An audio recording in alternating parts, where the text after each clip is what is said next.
Picture this. You're running on almost no sleep. You've got a newborn baby at home. Your house smells faintly of dirty diapers.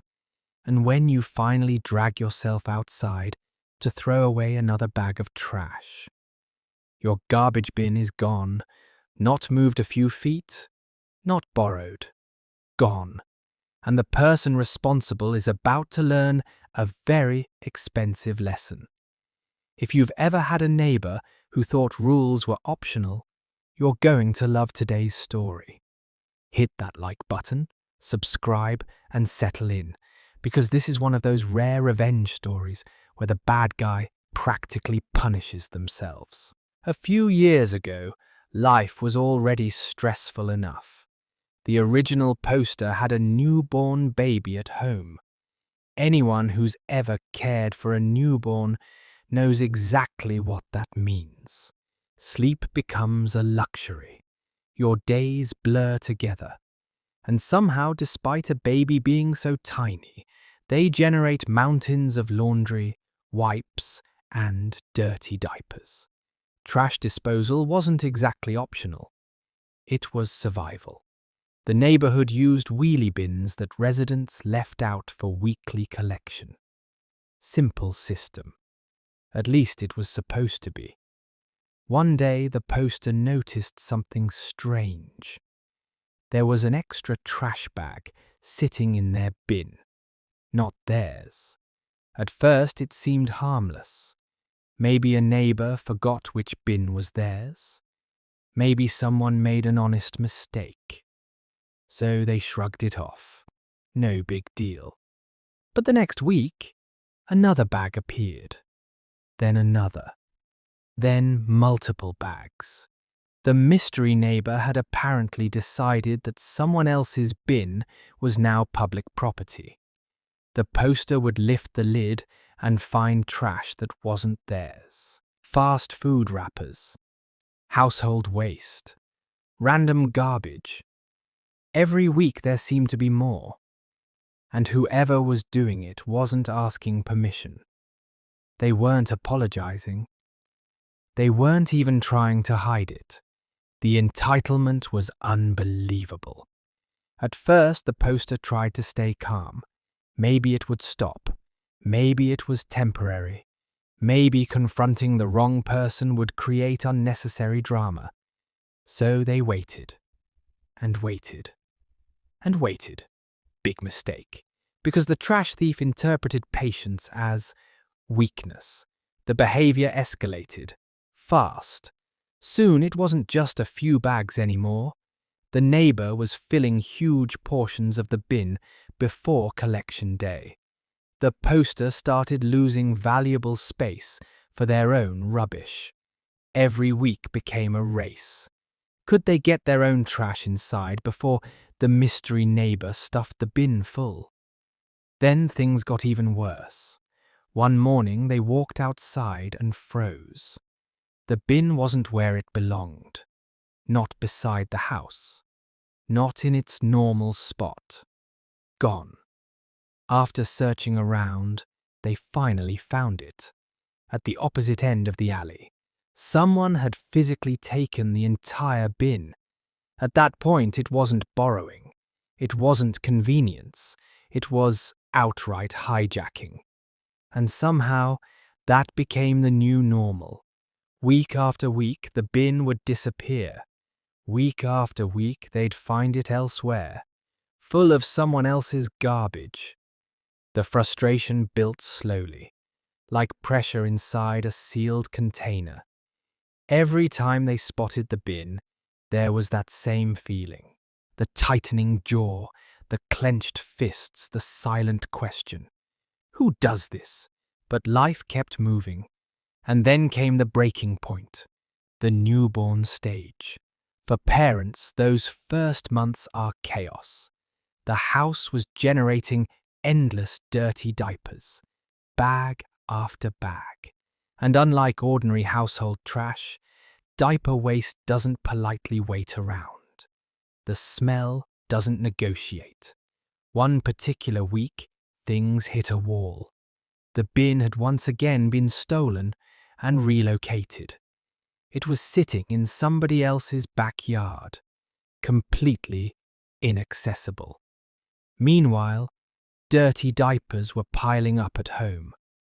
The poster described sitting there, exhausted, staring at the growing pile of rubbish, sleep-deprived, frustrated, powerless.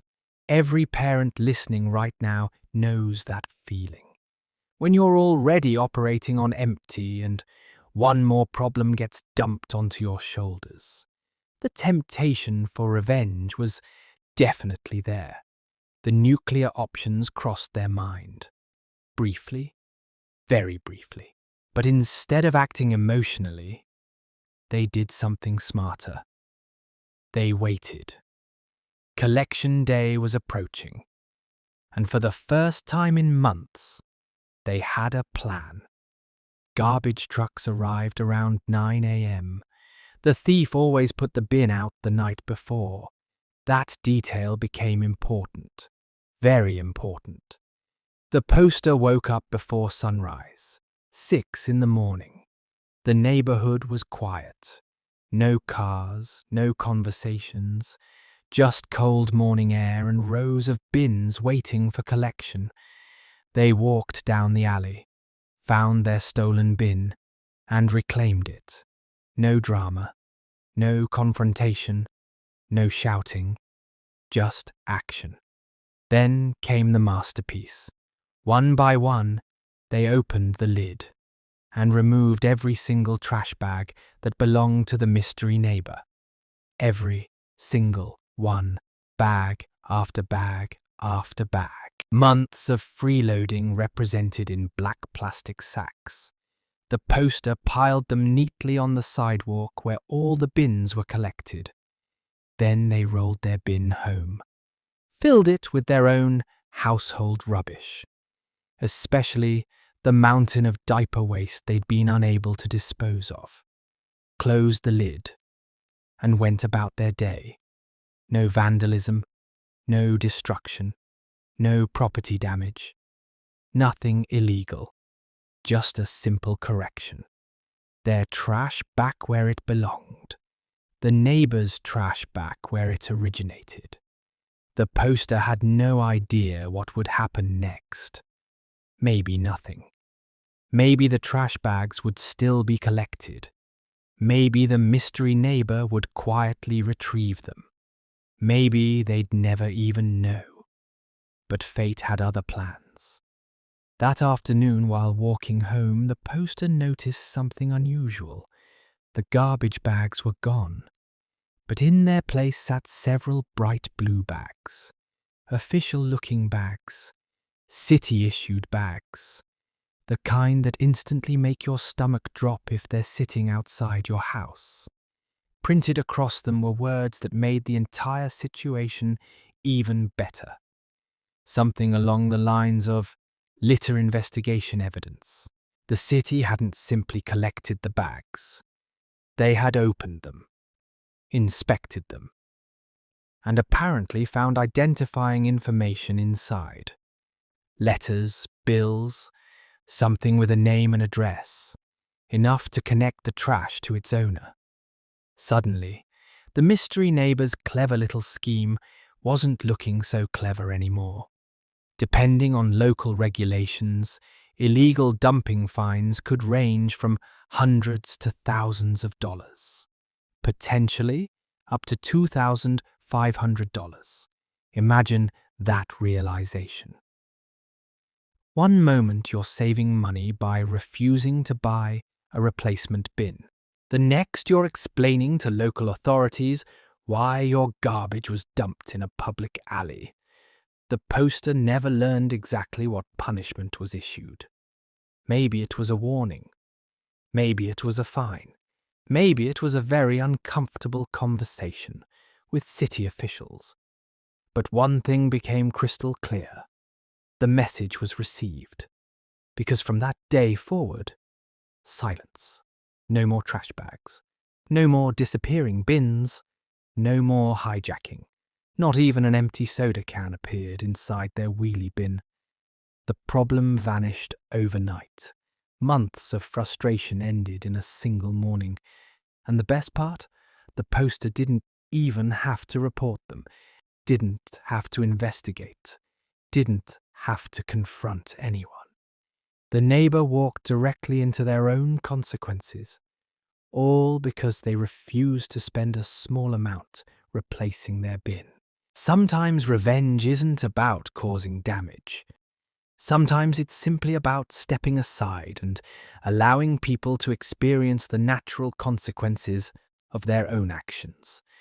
This neighbor chose entitlement, the city chose accountability, and the poster finally got their bin back.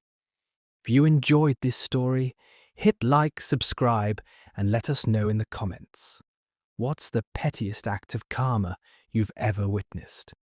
And don't forget to come back for more Reddit revenge stories where justice always finds a way.